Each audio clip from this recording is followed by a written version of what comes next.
Yeah. Craig, welcome this morning. I have been so looking forward to this conversation.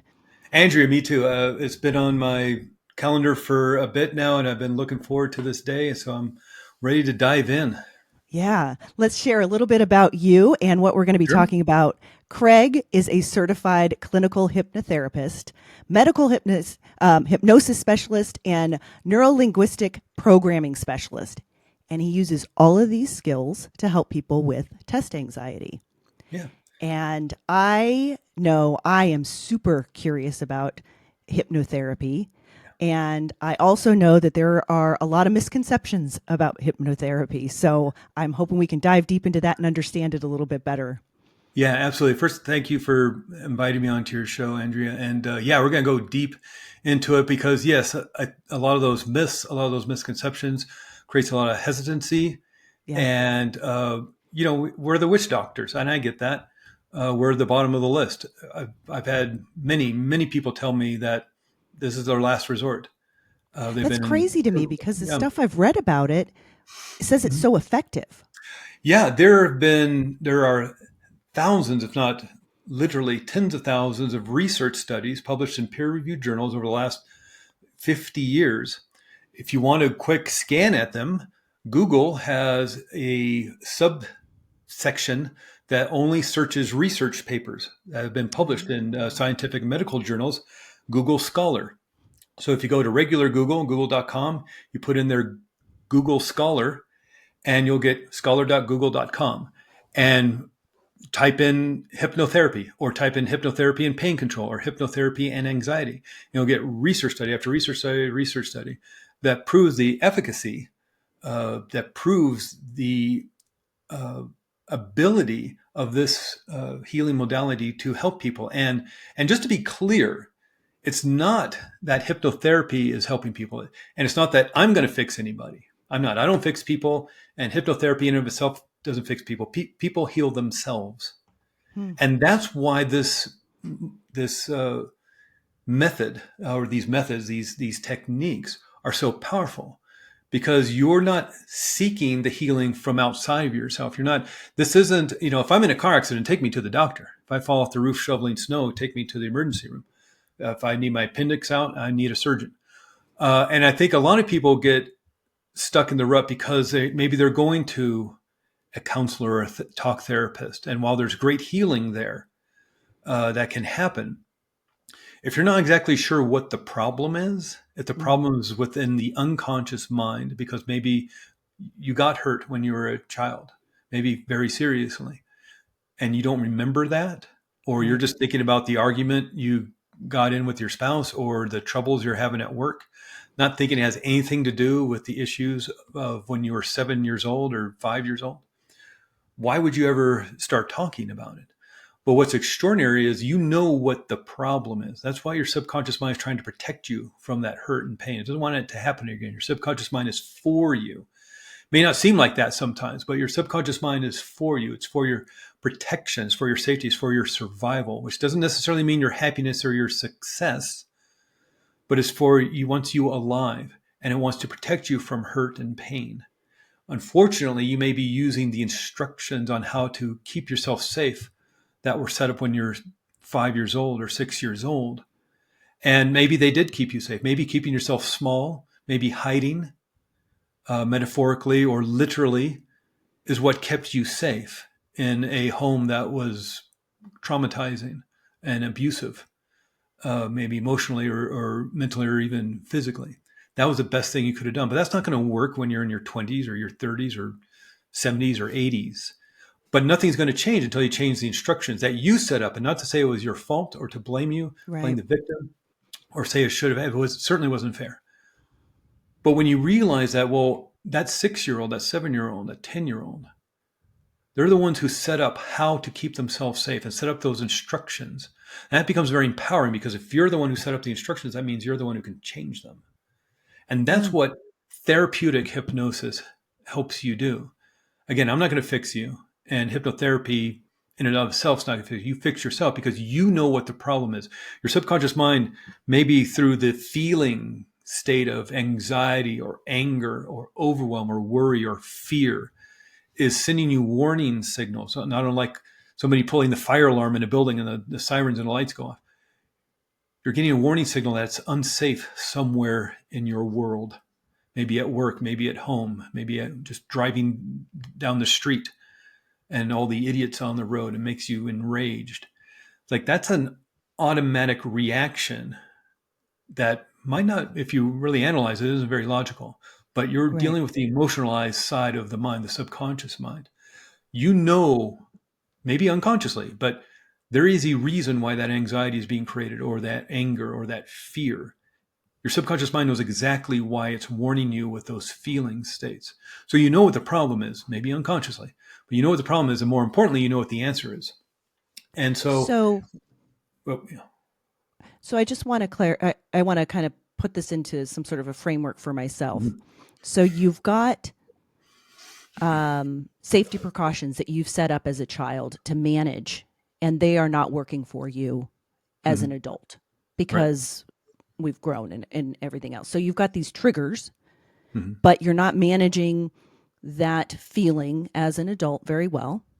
So what hypnosis does is it opens the door, per Yeah. se, Mhm. to events that may have helped you create those coping mechanisms.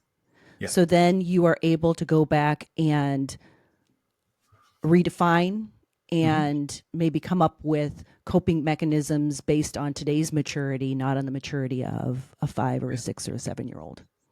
Yeah. Brilliant. That's exactly it. I'm going to replay this and write that down and say that to people.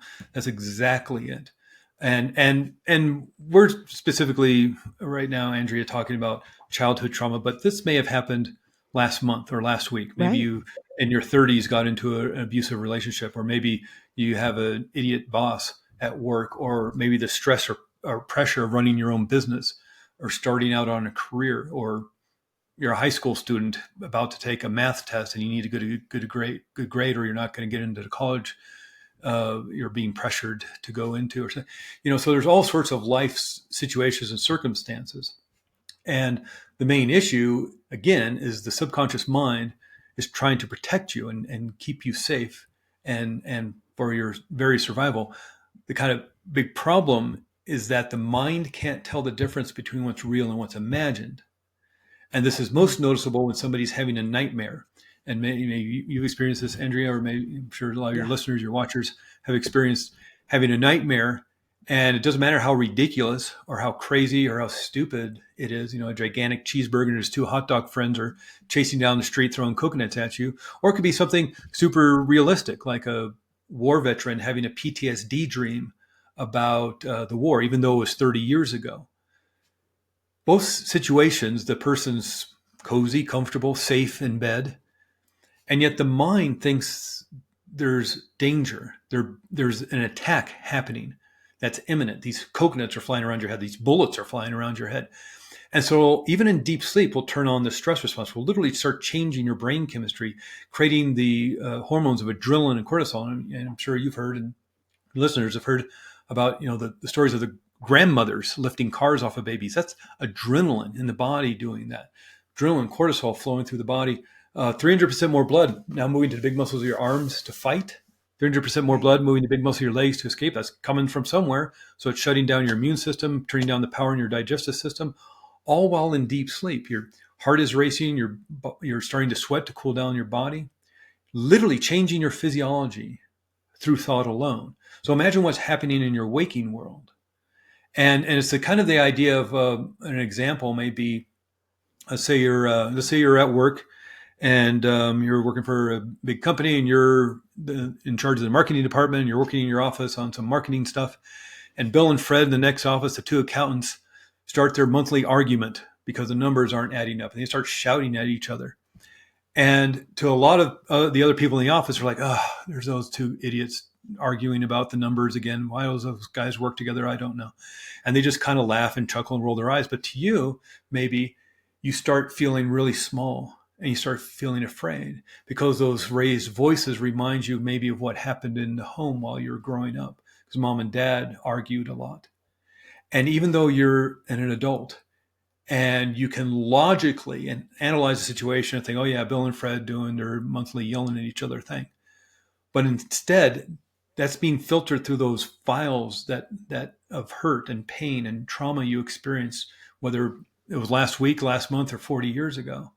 And it's saying this is a dangerous situation because it reminds you, even just a little bit, of the trauma and terror and fear that happened in the home that maybe you experienced. And so you start maybe getting clammy palms and you're feeling like, I need to get out of here. I need to run away. And that's what a child would do. And that's probably what kept the child safe. But that's not going to work when you're an adult. But the instructions are this is what you need to do. And so until you change those instructions, nothing is going to change. And that's what's empowering about hypnotherapy. Because again, you know what the exact problem is, maybe unconsciously. And maybe that Right. person's like, I don't know why I'm all anxious. Or every time those guys argue, I get really anxious. And maybe you don't know why. Maybe you don't remember. Maybe you think, yeah, mom and dad arguing, that was dumb and no big deal. But as a child, it was very frightening. And that's still maybe instructing how you react to arguments you may encounter out in the world. And so with therapeutic hypnosis, what we do is by calming down the mind and body and moving into a more relaxed state, you can quiet down that conscious, logical, analytical side of mind and move over to like open the door into the subconscious.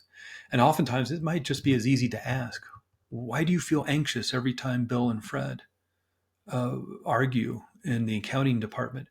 Where do you feel that anxiety? Point to it. Oh, I feel it in my chest. I feel it in my head. I feel it in my gut. What color is it? Where's and let's literally just pull it out and start pulling out all those feelings. Now, are you really pulling out these feelings? Are you really seeing maybe a black glob of anxiety or a Right. red spiky ball of anger in your chest or your heart or your head? No. But the mind can't tell the difference between what's real and what's imagined. So we can use these metaphors and use the subconscious mind signaling you where the hurt is, where you're storing it, and remove it. I mean, why not? I mean, if you So can when you're if you can going create a into a physical relaxed reaction from yeah. Oh, go ahead. when you're going into a Uh-huh. relaxed state, Mhm. then that is basically um, quieting the mind. Is that Mhm. what it's doing? It's quieting that maybe Yeah. interference. Like if you think of a, like static on a radio, and you can't actually hear the words to a song very well. You can only hear part of it. So if you Right. quiet the radio or the static, then you're able to Yeah. access the that memory Yes. or whatever a little more clearly. That Okay. that's a good way to do it deep, but I'll tell you now we could do this with your eyes open in a crowded airport. If Really? if somebody was having a panic attack, Yeah.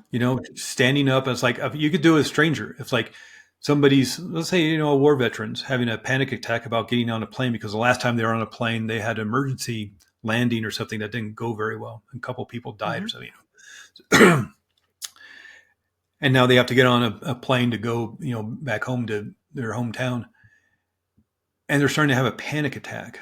I could just go up to them and say, hey, excuse me, where are you feeling this anxiety? I want you to close your eyes. Where are you feeling this anxiety? I feel them right in my chest. What color is it? What does it feel like? Is it heavy? Is it light? 0 to 10, where are you feeling? How big is this? It's Mhm. not even 10, it's an 11, it's 100. Okay, I want you to start pulling that stuff out. I literally take your two hands and start pulling that stuff out. Okay, now I want you to put it in a big frame and I want you to squish that frame down. I want you to throw it behind you. Now, this is all just metaphoric symbolism for the Right. subconscious mind. But again, the mind can't tell the difference between what's real and what's imagined. And just like that nightmare, you can literally change your physiology by what you're thinking and feeling. So, are you literally pulling out that anxiety as a big black blob or whatever the imagery is? No, guessing not. But your mind thinks you are. You are ridding yourself of it. And I've seen healings of extraordinary trauma just by doing this type of exercise. Now, I'm doing it like this gets done in 2 or 3 minutes, but Right. uh, if you have 15, 20 minutes and that's just one technique that I'm describing. I've had people pull for a half an hour before, People who have extraordinary trauma just pull and pull and pull, and then like, Is there a lot of emotions that are going on oh, when this is there's happening? yeah, and there's tears, Yeah, and there's crying, and because it's a release. right. It's the physiology, the neurology releasing, your body, mind releasing. And if tears need to flow, because that's a great way to release a lot of the molecules that create emotion. So when the brain is bringing in information through our five senses and something triggers an emotional reaction like anger or fear or even happiness and joy, but let's keep it to anxiety or anger or fear. Your brain's going to start creating the hormones of adrenaline and cortisol, but it's also going to create neuropeptides. And these are molecules that the brain creates. The reason why you can differentiate feelings in the body, you can differentiate anxiety from anger and anger from worry and worry from fear and joy and happiness is because these neuropeptides, these molecules, hundreds of millions dumping in your bloodstream to send the message of emotion to the cells of your body, to the tissues, and to the muscles. And one way to get rid of them is once the message has been received, they get metabolized back in the bloodstream. And of course, the bloodstream is flowing around, picking up all the carbon dioxide, gases, toxins, trash, and garbage, moves into your lungs, and you exhale it out. So you can literally exhale out those emotions. That's why breathing is so restorative. Even that Hmm, those therapeutic modalities of breath work and right. even just yoga or tai chi, where breathing is such a big part of it. Because you were literally releasing those molecules of emotion. These are literal molecules of fear, molecules of anxiety. But another way to release them is through tears Hmm, or through sweating. You know, hmm, any way the body releases toxins. You know, and so tears is a well, maybe an uncomfortable way because it can be intense. It's a way for the body to release and let go. And we have a tendency, maybe it's a Western culture thing, maybe it's an American thing. We have a tendency not to want to do that, to hold it in, not to embarrass ourselves by crying in front of another person. Oh, I have no But, problem with that, Greg. and some people have no problem with it. Maybe I'm talking more from a guy I was perspective. just kidding. But if you're willing to just release and let it go, Yeah. and that's why creating a safe environment is very important, and creating that rapport. But if you can sense where you feel that hurt and pain, you may not even know what it's about, but your subconscious mind's giving you that symbolism, that metaphor, because it's time to release it. Hmm. So that's why those questions: what color is it? What does it feel like? Is it rough? Is it smooth? Is it heavy? Is it light? It's so Um, different than what uh I don't know, the media, the movies portray hypnosis like. They yeah, really make it seem like you're not in control of yeah, what's happening. And I and think that it does a yeah. disservice to Oh, it's what, really unfortunate because it keeps a lot of people away yeah, from this because they medium. don't want to lose that control. And really what it's doing is giving you back control because you're the one in control. No one can make you do anything you don't want to do. There's two primary keys to your subconscious mind. One is intention and one is morality. You will not do anything that's against your morality. So I can't, while somebody comes to me and wants to do smoking, quit smoking, smoking cessation. I can't also instruct them. And by the way, once you quit smoking, which you will today, once you quit smoking, you're going to go rob a bank and we're going to split the loot. Mm, Well, they're not going to rob a bank because that's against their morality, unless it's their morality, they're a bank robber, then they'll happily do it. But if that's against their morality, they're not going to do it. If somebody comes to me to quit smoking or to deal with anxiety, and I say, and for my own amusement, I want you to quack like a duck. They're like, I'm not going to quack like a duck. That's ridiculous. It doesn't make any sense.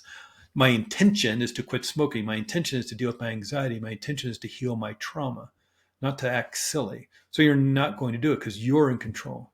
All a hypnotherapist does is facilitate the healing the person wants. And that's all that can happen. And people will point to the Las Vegas shows or the comedy club shows. right. And please understand, everybody that gets up on that stage volunteered to be up there. Nobody was made, because that's not going to make for a good show. You can't make somebody go up there and act silly. Interesting. It's against their intention. They don't want to be out there. So guess what? They're not. And watch those shows. I mean, if you really, there was a bunch of them on YouTube, and oftentimes there'll be various levels of, you know, uh, testing people to see their level of responsiveness to the entertainment side of it. And there'll be things like, okay, and they'll people will volunteer to get up on stage, and they'll do a grand process maybe with everybody in the room just so people get an idea, and who enjoyed that and who wants to come up here and have a good time. Maybe they'll get 10, 15 people up, and they'll say, all right, I want everybody to put their hands together and pretend that you super glued them together. Now try to pull them apart. Well, if somebody does this, they're off the stage, because they're not going to be a good candidate to entertain. Got it. People pay good money to go see a show. And Right. if people are unwilling because they want to show them that they can't be controlled, and it's like, fine, then don't be controlled, and go watch the show from the audience. But everybody that goes up there, one, raised their hand to volunteer and probably did, yeah, please, me. And who are they going to pick? The person, well, I guess I kind of want to, maybe, I don't know. Right. Or they're going to Right. put the person who's excited. They're going to pick the person who's excited, and they're going to kind of go through some different processes to test to make sure they Mm. don't, because they get stage fright and you think it through, oh, wait, maybe I don't want to do this.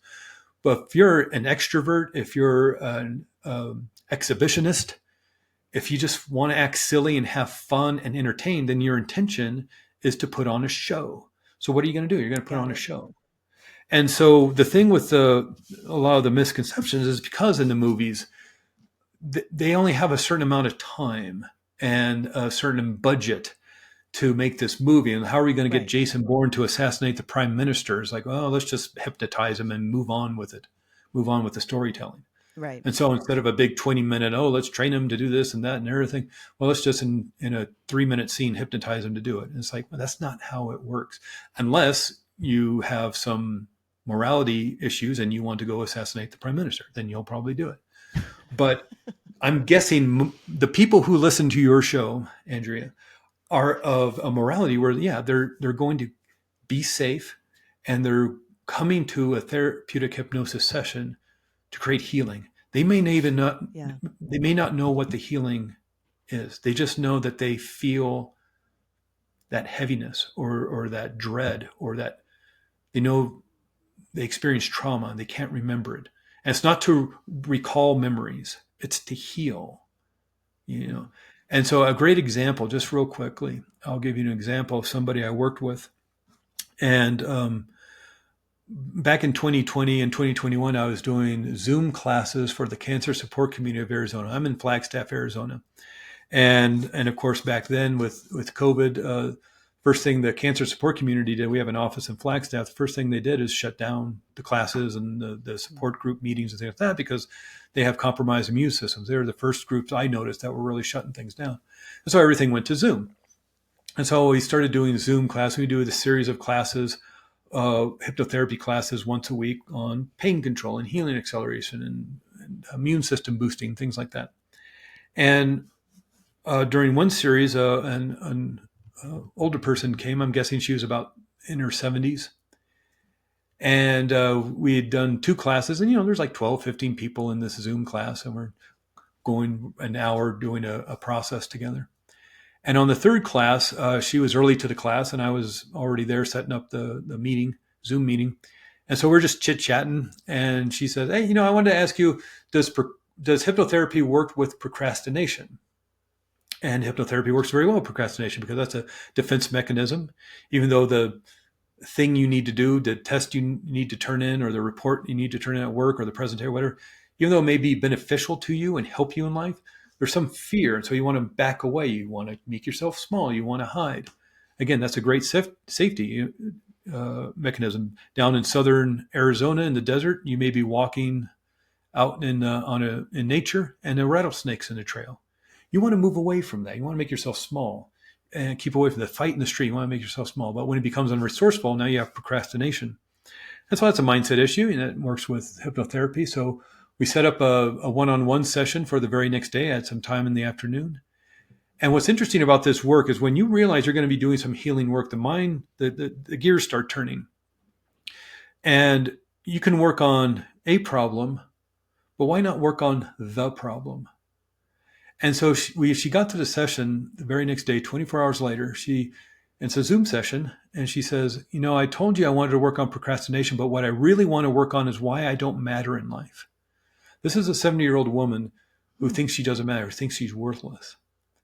And so that's a feeling state in the body. You can feel that somewhere. You can feel that hurt somewhere in the body.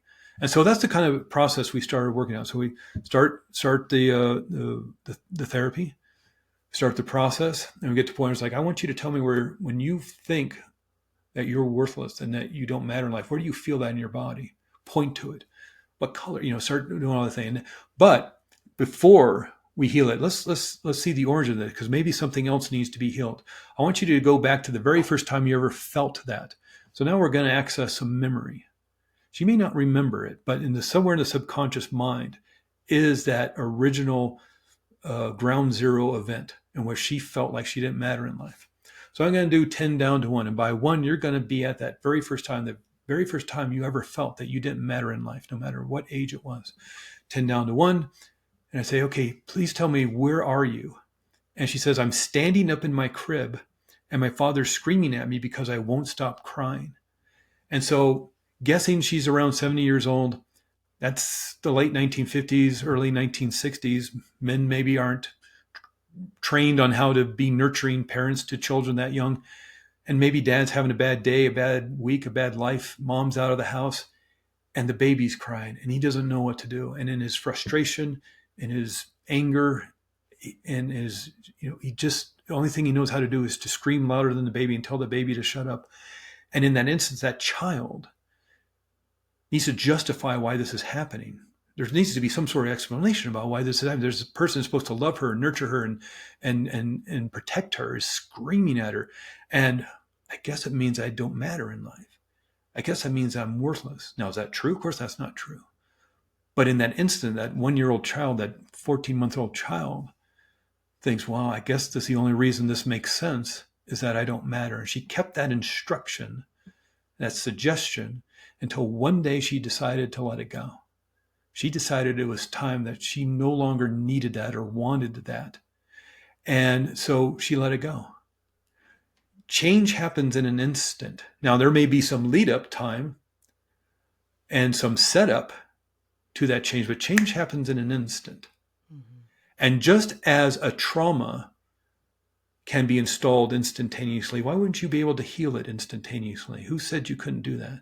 And what is their benefit to you having to spend 30, 40, 50 sessions of therapy to heal something? And how long was it going to take her in some sort of talk therapy session to get back to being 1 year old? Mm-hmm. And so I never saw her again. That was it. That's all she needed to do. Mm-hmm. And we kept in touch. I certainly would check in and make sure Sure. she's doing all right. She emailed me over the course of a year. We check in every few months and did fantastic, doing fantastic. So she did 2 group sessions of just generalized things like healing acceleration, pain control, immune system boosting. 1 solo session, boom, we're done. You know what I find interesting about this example, and I'm sure that it's plays over and over and over again in your practice, is that the trauma wasn't what we all would think of as trauma. Yeah. She wasn't, yes, she was yelled at, right, which is traumatic, but at a 1-year-old, 2-year-old's perspective, that is traumatic and that is Mhm. very scary. But Yeah. it doesn't necessarily, I don't know, translate into what we would consider trauma. And Yeah. sometimes it's perception of a situation that traumatizes ourselves. And Yeah. it's not necessarily, and sometimes it is a big, horrible event. But I think so many of us will diminish our own feelings about things because we don't feel like that is actually trauma when Yeah. because it's not as dramatic or as but I think it's important to note that sometimes those events are a perception or a feeling that you had in that moment, that is maybe now years down the line or months down the line is being, mis, uh, I don't know, construed or something. Yeah, no, no, what you're saying is brilliant and spot on. And because why would you think that something that happened literally 70 years ago could be affecting you in your life? You're an adult. Mm-hmm. You have so much life experience. You have gone through hurt and pain and loss. Why is this thing that happened? I mean, you're a child and like get over it. Right. But that file is still in the subconscious mind, that hurt, that pain. And your subconscious mind acts like a computer hard drive, Mm-hmm. and you're installing software, and it's just going to run the software you install. And if you install accounting software that you wrote and it says 2 + 2 = 5, then 2 + 2 = 5. And it doesn't matter how much you type on your keyboard or slam your keyboard with your fist out of frustration or talk to your friends or talk to your talk therapist about how unfair 2 + 2 = 5 is, or take a marker and write on your computer screen 2 + 2 = 4. It's not until you go into that computer code, look through those lines of computer code and say, oh, there it is. That's what's that all about? Well, let's, amend it, edit it, delete it, put in 2 + 2 = 4, plus save, and now your equations equal out. Hmm. I don't want to say that it's easy and fast because people take the time they need to heal, but Right. it can be that easy and fast. What I can pretty much say to people is this: while talk therapy, and I don't mean to denigrate talk therapy because it can be very helpful, very useful, done it myself. It's always helpful to have that second pair of eyes, especially in Right. Right. relationships. Any any champion, any gold medalist, any Super Bowl winner, any World Series winner, uh, anybody who gets on a stage in front of 80,000 people is going to have a coach. I mean, Mm-hmm. Pavarotti, one of the greatest opera singers of all time, had a vocal coach every year. Went to a vocal coach. So it's always great to have that second pair of eyes to help you maintain success. And whether that's emotional success, mental success, relationship success. So talk therapy is very useful and very, very helpful if you find an extraordinary person to help you with that. But that's not this. This is the instructions that may have been installed unintentionally Mm-hmm. through duress, unconsciously, that you may be unaware of. Again, Right. how much time in talk therapy was it going to take her to remember or go back to being 1 years old? You Mm-hmm. know, Mm-hmm. uh, and it's certainly helpful to talk about if you've gone through loss or any sort of trauma within your life. But in terms of relieving that hurt and pain and installing new instructions on how to feel safe and how to feel more at peace and calm, that's under your control, not me. I can't make you do that. That's why smoking cessation is not 100% guarantee. I Right. can't make anybody stop smoking or stop drinking or whatever. Their intention has to be to stop smoking, to stop drinking, to release that trauma. I can't So it's make really them do another that. tool in your toolbox, Yeah. really, for somebody, because I could see this actually pairing very nicely sometimes with talk therapy, Mm. because you've Yes. got these um, defensive behaviors or reactions to things that you don't know why you're reacting like that, but you still are. So you've got the afterflow of all of that you're Yeah. dealing with. So if you Yeah. can understand this piece and unlock this, then you can continue to work on the stuff that you've got going on currently Yeah. to help move through. And Yeah. I mean, I can just No, see it. that's a brilliant insight because this is adjunct therapy, not alternative. This is as well as, not instead Right. of. And I've Comorbid. worked a lot with the triad of awesomeness of talk therapy, hypnotherapy, and the person doing the healing. Yeah. Because if you're doing the counseling work, which is really important, again to have that second pair of eyes on it, and they're saying it seems like you're blocking your success, and you don't seem to know why. I think hypnotherapy can help you with that. I know So somebody who can can help you with it, and then we can work together. so can hypnotherapy be used on any age? Can Oh children? yeah, kids Okay. are brilliant at hypnotherapy because the foundation of hypnotherapy is imagination and pretending. Mm. Again, you're imagining and pretending that you're not imagining you're feeling it, but you're imagining and pretending that it's, what color is it? What is its shape is it? What does it look like? You're pretending that you're pulling it out. You're pretending you're standing under a beautiful waterfall and this blue energy is cleansing the stress and the anxiety from you and it's washing down the pool into you're pretending this. Mm-hmm. Who better to pretend and to Yeah. use their imagination in children? I worked with a 10-year-old a little bit ago who was struggling with really intense nightmares for and had been for years, and they've done everything. Again, hypnotherapy is usually at the bottom of the list, and so they've done all the child counseling and family counseling, and nothing was working. And uh, my wife, Christina, she opened up a wellness clinic. She's been a massage therapist for 30 years, and over the last couple of years, just kept growing and growing her business, and to the point of having to have employees. And then finally, she's going to finally realize her dream of opening a wellness clinic. She opened up this building, of which now I'm a part of that. And she was massaging the mom, and the mom was just like, "Oh, last night he had just an intense nightmare again. I don't know how we're going to deal with this." It's every night for years, and we have to Mm. sleep in bed with him, and he cries and he can't get good sleep. We aren't getting good sleep, and we're snapping at each other. She says, "You need to see Craig. He needs to see hypnotherapy." She showed in desperateness, which is usually when people come see hypnotherapists in their utter desperateness. They say, "Okay." And this 10-year-old kid, and I talked to the mom a little bit beforehand, get some insight, and found out he was a big Star Wars fan. And so that informed a lot of the work we did together. And a lot of it was not the typical, here, watch my pendulum or my stopwatch or whatever. It was like talking to him with his eyes open. I said, if you're ready to do this work, get up out of this chair. Let's walk back to the office. Well, my office door was closed. I'm saying, no, I want to make sure you're ready for this. Only open that door when you're ready to be done with these nightmares and change how you sleep at night so you can get a good night's sleep. Opens the door. And it's this kind of process where it's maybe not hypnosis, but Right. it's conversational hypnosis. It's conversational therapy and not talk therapy, but therapy in that when you're ready, pick a chair, the chair that's going to help you release all these nightmares. Okay, he picks, it doesn't matter which chair, just pick the chair that he thinks is the one that's the Right. right one.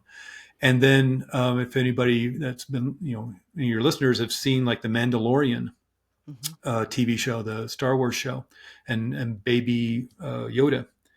There was one of the scenes where I don't know, he's doing some sort of energetic meditation thing. Baby Yoda was, and he created this force field ball around him, kind of this ball of force field energy around him. So we're using that. I want you to pretend that Goguru, Baby Yoda, is in front of you, and you're creating this ball of energy around you to protect you. And I want you to imagine all these monsters that come after you, and what happens to them now that they can't get through that ball of protective energy. And I want you to put Mandalorians on the side of your bed, on the four corners of your bed and over the top and underneath. And now send those monsters after you and see what happens to them now. Now you have this blue force field around you and the Mandalorian. And so we're doing this kind of work, this imaginative, pretend work of just storytelling and metaphor and symbolism.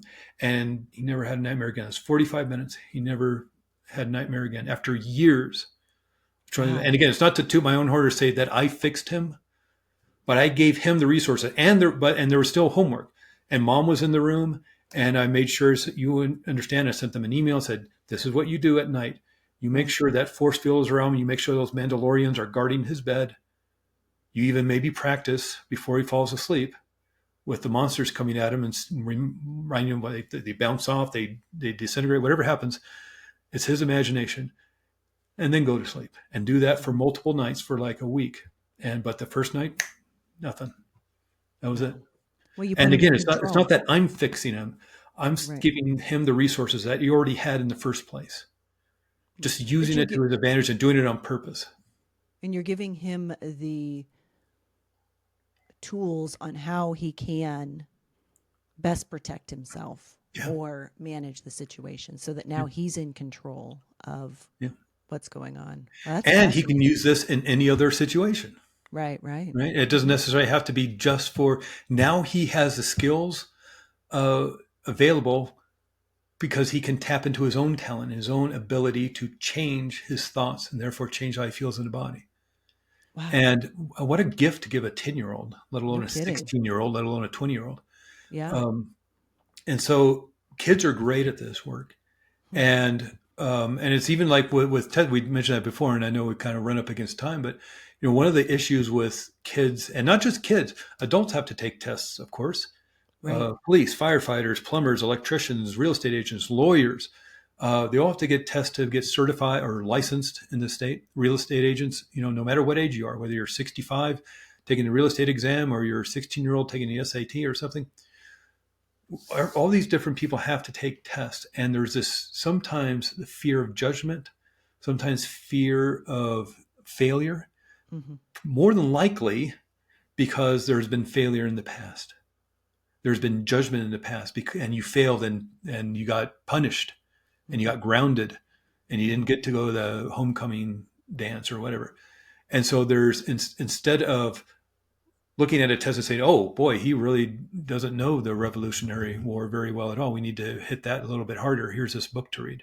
It's like, oh, well, you got a D on the test. Well, now you don't get to go out with your friends on the weekend. Hmm. Now you get to do yard work all weekend or something. And so there's this pressure and this tension that now gets associated with taking a test, even though you know the material, and you can carry that with you all the way through into college, into getting your master's degree, into getting your licensing uh, for to start your career. And in fact, the reason why I started the test anxiety course is because one of the first clients I ever worked with had such extreme test anxiety she couldn't pass. She wanted to be an audiologist. She's an extraordinarily intelligent woman, and had got her master's degree, but now wanted to niche and become an audiologist and work with children with hearing impairment, Hmm. deaf children. And she couldn't pass the licensing exam. She was top of her class, and that was part of the problem that we found out as we worked together. Is when in high school and getting her bachelor's, she was top of the class, top 1%, valedictorian. But when she went to get her master's, who went to graduate school, it was a school filled with top of the top. Hmm. Everybody was a top 1%er. So So common, she was right? not unique anymore. She is filled with unique people. And so she had to work even harder in her own mind to remain on top. So that meant extra study, that meant extra stress, that meant extra, not an A is good enough. An A plus plus is good enough now. And so what you practice, you get better at, whether you're learning dance or martial arts or the guitar or piano or to ride a bicycle or learning to walk as a kid. What you practice, you get better at. But what if you're practicing anxiety? What if you're practicing anxiety as relating it to a test or schoolwork or something else? And so she spent all this money to train as an audiologist, tens of thousands of dollars a year of her life. She's spending $800 per test because these are like two days, 5 hours each taking this test. She's spending $800. She failed 3 times, plus the embarrassment and humiliation of having to tell your family and friends. And the starting salary for an audiologist, at least in Arizona, is $80,000. So this isn't just an emotional hit. This is an Right. economic hit.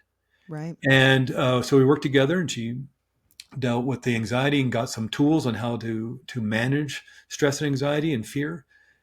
And because you don't want to get rid of it, fear and Right. anxiety what keeps you from walking down the dark alley at midnight. Right. Because it's a shortcut home. No, stick to the lighted streets, and it takes you 15 minutes longer. But that's okay.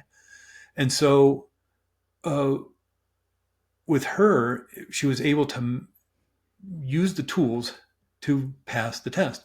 And as I worked with other people, whether they're teenagers or in their 20s or even in their 40s and 50s, with test anxiety, I was looking around, I was like, there's nothing out there. There's lots of things about smoking cessations. There's lots of things about weight loss, and there are great programs out there. So I was like, what do I have to offer that's going to, add to that community of products to help train people with weight loss or smoking or whatever it may be. But what wasn't out there was anything decent for test anxiety. Hmm. There's some blog posts and there's some, 5-minute YouTube videos and a couple of books on Amazon and a couple, picture books for little kids on Amazon, but there wasn't a comprehensive course. And so that's why I created the ACNE test course, to kind of niche down to focus on this one thing, and not just tests that you might take in school, a written test or a Right. test. Nowadays you do it on laptops and things. But what about an audition? If you're a musician or an actor, what about a job interview? What about Mm-hmm. giving a presentation, giving a speech? Um, these are all forms of tests because there is the risk of failure, and there definitely is, especially with auditions and maybe presentations and job interview, you're being judged. Yep. And so it can be used for all sorts of things. And the skills you learn in it can be used with all aspects of life. These are great tools for managing your nervous system because you're in control. And that's the thing. Like you started off like, almost an hour ago. And I know we got to wrap up here pretty soon, but you started off almost an hour ago. It's like, it's a control thing. Mm-hmm. But the hypnotherapist isn't in control. What actually is happening is you're being given back control and being taught how to maintain that control. And that's the power of it. You're not doing anything you're really not doing already. You already know how to relax the mind and body, whether you're bored back in high school math class or a meeting at work and you just start staring out the window. You're already altering your state of consciousness by moving into a daydreaming state. We know how to do that. Or you've driven home and you start thinking Right. about, I got family coming over and I need to get the house together and I need to go shopping and we got to get the barbecue together. Or you got a big presentation on at the end of the week for work and you got to get the PowerPoint. You start thinking about all these things you got to do. And all of a sudden you're in your driveway or in your parking spot and you don't remember the last 5 blocks. You've put yourself in a state of hypnosis. You're bored at work and you just start staring out the window. You put yourself in hypnosis. You're watching a movie and you get lost in the story. Maybe it's a drama and you start crying, or you get angry at the villain for being so heinous. It's just a story. And yet you've created an emotional response. You've hypnotized yourself. Hmm.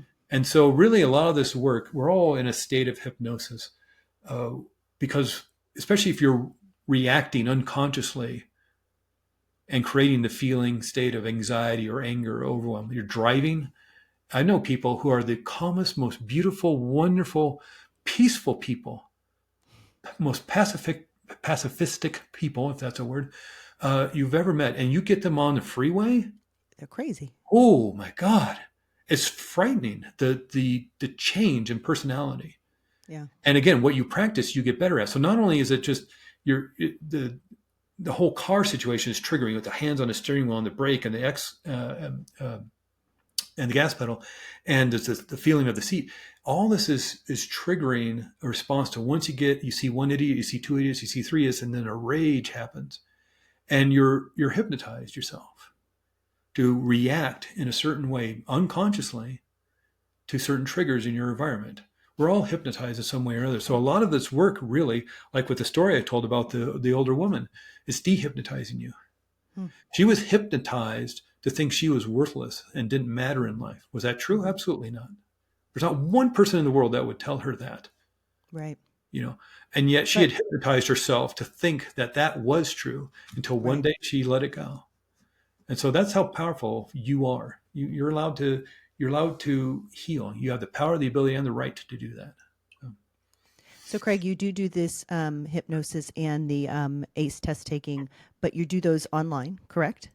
Yeah, the ACNE it- test is an actual video training course that you can just Great. Okay. download or just watch online, stream it, and so watch at your convenience at your with your own time. In terms of hypnotherapy sessions, I'd say 80%, 85% of my sessions are over Zoom now, like many people, whether talk therapy or doctor's appointment or whatever. Certainly therapeutic hypnosis works well over Zoom. What the research shows is not only does Zoom sessions, again, whether talk therapy or therapeutic hypnosis or doctor's appointment, not only does it work as well as in person, but there have been some studies that show that Zoom sessions work better than in person. And the reason why they believe that is because people feel safe and relaxed and comfortable in their homes. And if you live in a large town, Phoenix, New York, wherever, Los Angeles, you don't have to drive across town in rush hour traffic on a Friday afternoon to make your appointment. And so it's just comfortable, relaxed, and works really, really well. And so mainly I do Zoom sessions. It's always enjoyable to see people in person, but I live in a small town, Flagstaff, Arizona. Yeah. So, but I work with people around the world. Next week, I'm working with somebody in Vienna. I mean, not to Wow. toot my own horn, but this is just Yeah. to show the Right. possibility of this. So not only just around the around the country, but around the world. And we'll figure out the time zone. I'll Yeah. be 7 o'clock in the morning. It'll be 8 o'clock at night or whatever, Right. and we'll make it work. And yeah, if you're interested, I'd love to talk to people about this. As you can tell, Yeah. I So took your 40-minute fascinating. podcast to an hour, so I can That's okay. go on and on and on and talk. But usually we start with just a free consultation call, because if you want more information, you want to just talk about the issue, whether you may not even know what the issue is. I send out an intake form, and some people just write anxiety. Yeah. They don't even know why. That's fine. Well, we start there. And if you're feeling that there's some blocks, you're feeling you're stuck in a rut, you're feeling that, you know, yeah, you're worthless, or that you don't matter in life, that's something that you're in control of and you can change. And I'm not going to fix you. You're going to fix yourself. So at least at the very least, we set up a free consultation call and talk about it. Again, I'm in Flagstaff, Arizona, and name of my practice is Arizona Integrative Hypnotherapy. It's a mouthful, but if you just Google Flagstaff Hypnosis, you'll see Arizona Integrative Hypnotherapy, and that's me. And or Ace Any Test, that's easy to remember. aceanytest.com, and email me about hypnotherapy from there too. Or check out the course, whatever you want to And do. we'll have all of the stuff in the show notes Yeah. for you too. I think you summed it up, and you've said it so many different times, but what I took from all of this is that while the initial perception of hypnosis is that you are out of control, the reality is that it puts you back in control. Yeah. Yeah. Thank you so much. This was fascinating, and I may have you come back for Yeah. the test taking piece because we didn't get to spend as Yeah. much We time can on talk a that. whole lot about that. But But it's it's so much just fun. I appreciate you inviting me on your show, Andrea, and I love talking about hypnotherapy. And I appreciate, because, like you said at the beginning, there's such misconceptions and yeah, about it. And I think it keeps people from wanting to explore right. this kind of healing modality. So, It's fear, but now yeah, there sure. is no fear. Yeah, yeah, Thank you so much, Craig. you're welcome.